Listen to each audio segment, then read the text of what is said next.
नमस्कार, मैं संदीप देसाई बात कर रहा हूँ। हम यहाँ 3 दिन के वर्कशॉप के लिए आए हैं। ये उदवाड़ा साउथ गुजरात में है, जो पारसी लोगों का एक धार्मिक स्थल है। यहाँ पारसी फायर टेम्पल है 2 किलोमीटर दूर। तो हम ये फार्म में tai chi, yoga, raw food diet,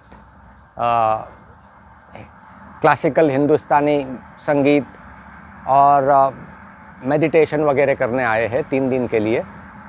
तो आज हमारे साथ ये सेशन में बहुत बड़ी शख्सियत उपलब्ध है, जिनका नाम है श्री रमेश भाई झूले, जो किराना घराने के बहुत बड़े दिग्गज पंडित रहे हैं इतने सालों से। कुछ मैं कल उनसे बात कर रहा था तो और बता रहे थे कि मैं 10-11 कुछ साल का था और तब से मेरी तालीम शुरू हो गई थी।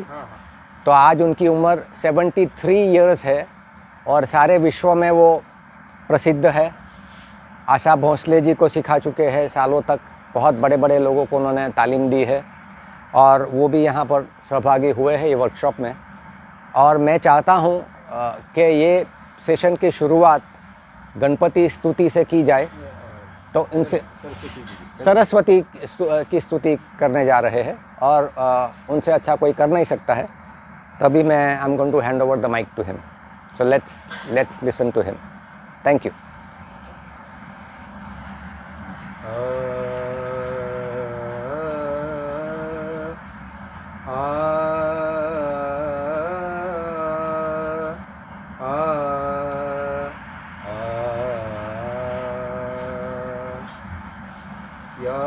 कुंदेन्दु तुषार हार धवला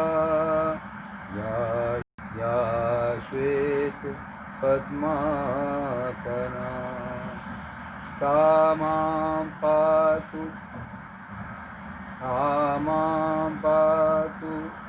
सरस्वती भगवती निशेष जाड्यापः या ब्रह्माद्युत शंकर प्रभृत वीरदेवहि सदा वंदिता सा मां पातु सरस्वती भगवती निशेष जाड्यापः।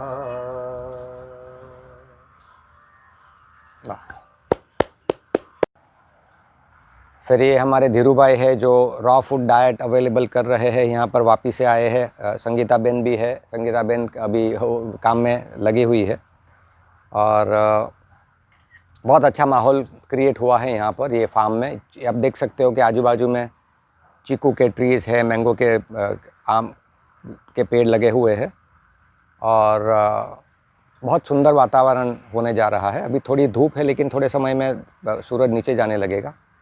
ये अनीश भाई है। अनीश भाई सोनल जी के हस्बैंड है। बहुत बड़े सक्सेसफुल बिजनेसमैन रहे हैं। मैं उन्हें 30-35 साल से जानता हूँ और मार्शल आर्ट में उन्हें बहुत दिलचस्पी रही है सालों से। बहुत उन्होंने मार्शल आर्ट प्रैक्टिस की है। बहुत हमेशा उनके पास कोई ना कोई गुरु उनके घर आया करते हैं और बहुत डेडिकेटेड स्टूडेंट है। ये हमारी मिसेस है पल्लवी जी। रमेश भाई को तो आप मिल ही चुके हैं। और तो आज बहुत इंटरेस्टिंग एक चर्चा हो रही थी धीरू भाई के साथ। वो मुझे पूछ रहे थे कि आप प्लीज़ आप ज़रा बताना चाहोगे आप कि आप तो हमारे ऑडियंस को भी पता चले कि आपका सवाल क्या था। ધ્યાનમાં કઈ વસ્તુ કરવી અને કઈ ન કરવી। बिल्कुल। सो उनका प्रश्न ये था कि ध्यान में, मेडिटेशन में कौन सी चीज़ पर ध्यान देना है और कौन सी चीज़ पर ध्यान नहीं देना है। तो अभी इसकी चर्चा हम करने जा रहे हैं कि पहली बात तो ये हमें एस्टैब्लिश करनी ज़रूरी है कि मेडिटेशन क्या है और हमको जो चाहिए हमारी लाइफ में खुश होने के लिए, to lead a very prosperous and a very happy and a very vibrant life, what are the essential things that one needs, उस पर पहले एक नज़र फेंकते हैं कि हर कोई आदमी, चाहे वो तवंगर हो या गरीब हो, उसकी सेहत अच्छी है या नहीं अच्छी है, वो क्या चाहता है अपनी ज़िंदगी से, अपने काम से, अपने पुरुषार्थ से, तो सर्टन चीज़ आप देखोगे कि कॉमन है। हर कोई चाहता है कि मेरी ज़िंदगी में शांति और स्वस्थता रहे। हर कोई चाहता है कि मेरी सेहत है जो वो अच्छी रहे, मैं निरोगी रहूं और हमेशा डिजीज़ से दूर रहूं और निर्भय रहूं मैं, क्योंकि डर भी तो एक डिजीज़ है ना, वो भी आपको खा जाता है, वो है। फिर हर एक आदमी ये चाहता है कि मेरी कुछ अच्छी आमदनी हो जिसकी वजह से मैं कंफर्टेबल रहूं, जिससे मैं स्ट्रगल ना करूं लाइफ में, मेरी फैमिली लाइफ, मेरी प्रोफेशनल लाइफ में मैं सक्सेस कमाऊं। फिर ये भी एक ख्वाहिश हो सकती है कि भगवान का हमेशा आशीर्वाद रहे मुझ पे, ब्लेसिंग्स रहे, उनका एक आधार स्तंभ रहे मेरे लिए, और मैं बहुत संतोषी आत्मा बनूं। तो ये सारे मतलब बेसिक जो हमारे जो एक्सपेक्टेशंस हैं लाइफ के, वो तो सबके सिमिलर होते हैं, किनके एक ज़्यादा है एक कम है, लेकिन ऐसा उसका एनालाइज करो आप, तो it all boils down to this 5 और 6 एक्सपेक्टेशंस। तो मेडिटेशन में इनका प्रश्न पे आते हैं कि मेडिटेशन में क्या सोचना ज़रूरी है और क्या सोचना निरर्थक है। तो मैंने देखा है कि आप ये जो भी चाहते हो और आपकी रियलिटी है, सपोज़ कि आपकी अभी कोई सेंटर में आया है, मेडिटेशन करने जा रहा है, और उनको मैं ये बता रहा हूँ कि आप ये एफर्मेशन दीजिए अपने आप को कि I am a peaceful being और I am a divine being, तो बहुत मुमकिन है कि आप डिवाइन फील नहीं कर रहे हो, आप अभी पीसफुल महसूस नहीं कर रहे हो, फिर भी कोई आपको बता रहा है कि मैं पीसफुल आत्मा हूँ, तो आप थोड़ा हंसोगे। तो वो पीसफुल आप नहीं हो, वो आपकी रियलिटी है, बराबर। तो रियलिटी से आपको जहाँ तक आप रियलिटी पर ही रहोगे कि मैं पीसफुल नहीं हूँ, वहाँ तक वो रियलिटी कायम रहेगी, उसी को आप, उसका ही रटन चल रहा है आपके अंदर कि मुझे आदत है, मुझे आदत से छूटना है, मुझ में ये कमज़ोरी है, मुझे ये कमज़ोरी से छूटना है, मेरे पास पैसे नहीं है, पैसे कमाने हैं। तो आप कंटिन्यूअसली जो रियलिटी है आपकी, उस पर आपका ध्यान है कि ये मुझे खाए जा रहा है, ये मुझे खाए जा रहा है, ये इससे मुझे बहुत तकलीफ़ हो रही है। तो वो रियलिटी ऐसी सोचने से या रटन करने से वो रियलिटी में बिल्कुल बदलाव आने वाला नहीं है। आप सालों साल तक ऐसे ही सोचते रहोगे और वो जो आपका इश्यू है वो वहीं का वहीं बना रहेगा। इसीलिए अगर आप ऐसे एफर्मेशन देते हो कि I am a peaceful human being, I am a divine being, I am a pure आत्मा, तो एटलीस्ट मुझे एक सवाल पूछना है आपसे कि can there be a tree without a seed? Is the existence of a tree possible without planting the seed? तो जवाब ना आएगी, बराबर है। तो सीड का प्लांटेशन होना ज़रूरी है। तो सीड का प्लांटेशन कैसे होता है कि जब भी आप अपने आप को ये संकल्प से सृष्टि है, संकल्प से सिद्धि है, जब अपने आप को ये एफर्मेशन भेजते हो, तब से आपकी रियलिटी चेंज होने की शुरुआत हो जाती है। तभी नहीं हुई है, तभी तो अभी ऐसी रियलिटी कायम है, लेकिन आप अपने आप को बोल रहे हो कि अभी मुझे यहाँ ये तो मैं I just don't belong here, I just don't belong to this feeling. This is not a part of me because this is not something that I aspire for. I'm looking for something else. I want to move. ये मुझे चाहिए ही नहीं, ये हो ही नहीं सकता। इतना जब भी आपको अनफ्लिंचिंग रिजोल्यूशन आएगा तो रियलिटी बदली होने लगेगी आपकी। आपको पता है कि शुरू में ऐसा लगेगा आप एफर्मेशन देते जा रहे हो, सुबह में दे रहे हो, एवरी आवर दे रहे हो, रात को सोने से पहले दे रहे हो, और वो आपकी प्रॉब्लम जो है कायम है, वो जा नहीं रही है इतनी, क्योंकि वो आपके संस्कार पर निर्भर करता है, कितने आपने संस्कार कितनी स्ट्रांगली एक्वायर किए हैं। बहुत स्ट्रांगली एक्वायर किए हैं, बहुत समय से चल रहा है, तो उसको जाने में थोड़ा वक्त लगेगा, लेकिन शुरुआत हो चुकी है। तो ये श्रद्धा का विषय है, आपको श्रद्धा रखनी है कि ये मेरी रियलिटी जो मुझे which is not to my liking is going to change, just a matter of time.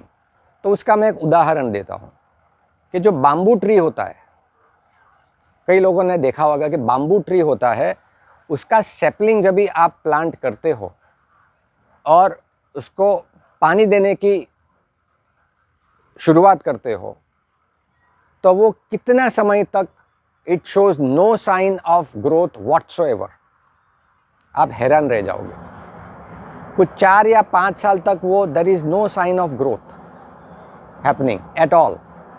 तो आदमी सोच लेता है कि 4-5 साल से मैं पानी दे रहा हूँ, लेकिन इसमें कोई फ़र्क नहीं आ रहा है। It's a waste of an effort, it's a waste of a time and it's a waste of a resource. लेकिन आप मानोगे, आपने देखा है कि वो 4-5 साल के बाद if you continue to water the plant, it explodes its way out of nowhere and it just shoots up like a fully grown tree just in one night. तो ये एग्जाम्पल इतना पावरफुल है कि there is a lot we can imbibe from this example, कि जैसे मैंने पहले कहा कि संकल्प से सृष्टि है।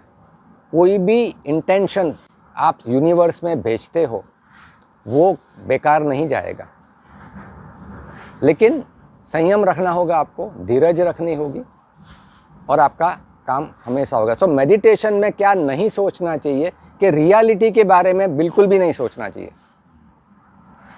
आपको you want to think only of those things which are going to make you happy and make you feel fulfilled.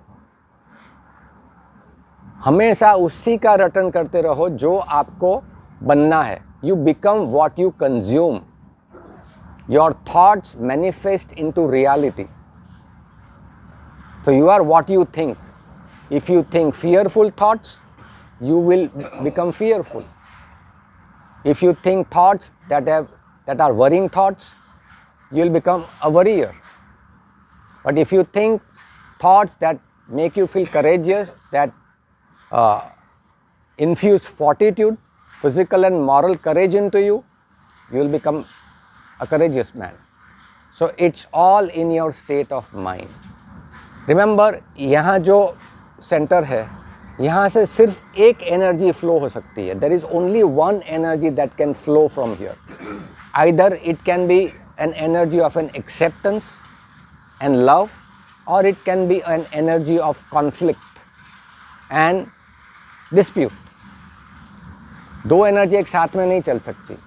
तो जो भी बीमारी है, जो भी कुछ हो नहीं रहा है, उसकी शुरुआत जो है वो यहाँ होती है। पहले हम हमेशा शरीर के बारे में सोचते हैं, क्योंकि शरीर हमें दिखता है। हमने डाइट बदली किया, हमारा वेट 70 फॉर एग्जांपल 70 किलो का है, हम 60 होना चाहते हैं या 65 होना चाहते हैं, तो वो आपको वेइंग स्केल पे आप खड़े रहोगे तो आपको देख सकते हो कि 70 से बड़ा है कि कम हुआ है। तो आपको समझ में इमीडिएटली आता है कि फ़र्क पड़ रहा है या नहीं जो मैं डाइट कर रहा हूँ। मन की स्थिति जो है वो मापना बहुत मुश्किल काम है, कि मैं मन से फ्री हो रहा हूँ या मैं कॉटअप हो रहा हूँ या मैं फंस रहा हूँ। तो मन की स्थिति, परिस्थितियाँ जो है आपकी, उसको मन की स्थिति पर हावी ना होने दें। उसके लिए आपको बहुत अपनी एनर्जी नेगेटिविटी से प्रोटेक्ट करना बहुत इम्पॉर्टेंट है। It is absolutely crucial to protect yourself from negative behaviour and negative thoughts. जब भी आप कंटिन्यूसली ऐसे करते जाओगे, you will start vibrating at a higher frequency of thoughts and words. So ये करना है कि आपको जो चाहिए लाइफ में सिर्फ उसी का रिटर्न करते रहो।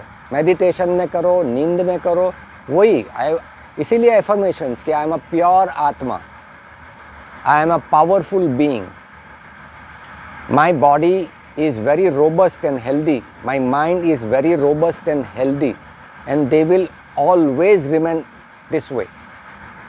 I am blessed by the God's mercy and graciousness. I'm always going to be blessed.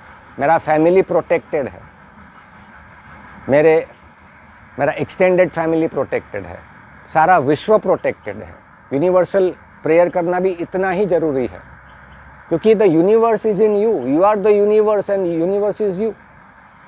जो आपको अफेक्ट करता है वो यूनिवर्स को अफेक्ट करता है, जो यूनिवर्स को अफेक्ट करता है वो आपको अफेक्ट करता है। It is as simple as that. फिर आपको आमदनी बढ़ानी है, जो भी लाइफ में अचीव करना है, अटेन करना है, you just have to send out a message to the universe कि this is what I want, this is what I deserve, and I am not going to settle for anything less than this. फिर देखो कैसे आपके सारे issues, आपके सारे questions, आपके सारे डिलेमास, डाउट्स, वो सब रिजॉल्व होने लगते हैं। Thank you so much. Om Shanti.